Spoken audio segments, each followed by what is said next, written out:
നമസ്കാരം. സ്ത്രീക്കും പുരുഷനും നാമമെന്ന നരകമുണ്ടെന്ന് പറയപ്പെടുന്നു.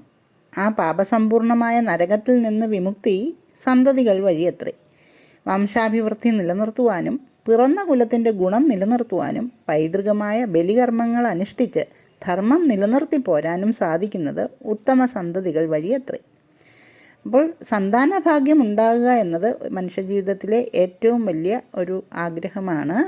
അതുപോലെ സന്താനഭാഗ്യവും ഇഷ്ടസന്താന ലബ്ധിയും ഉണ്ടാകുവാനായിട്ട് ദമ്പതിമാർ ശ്രീരാമനെ ഭജിക്കുന്നത് നന്നായിരിക്കും.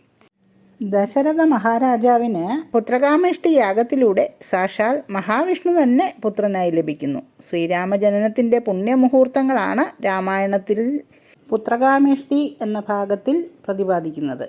ഈ ഭാഗം വ്യാഴാഴ്ച തുടങ്ങി 18 ദിവസം രാവിലെ പാരായണം ചെയ്യുക. പാരായണവേളയിൽ ആദ്യവും അവസാനവും ഓം ശ്രീം ശ്രീം പുത്രദായ ശ്രീം സർവലോകൈക വന്ദ്യായ വിഷ്ണവേ നമ എന്ന മന്ത്രം 38 പ്രാവശ്യം ജപിക്കണം. ഇഷ്ടസന്താനവും സത്സന്താനവും ഉണ്ടാകും. ദോഷാധിക്യമുള്ളവർ 18 ദിവസം വീതം 5 മാസം ചെയ്യണം. നമസ്തേ.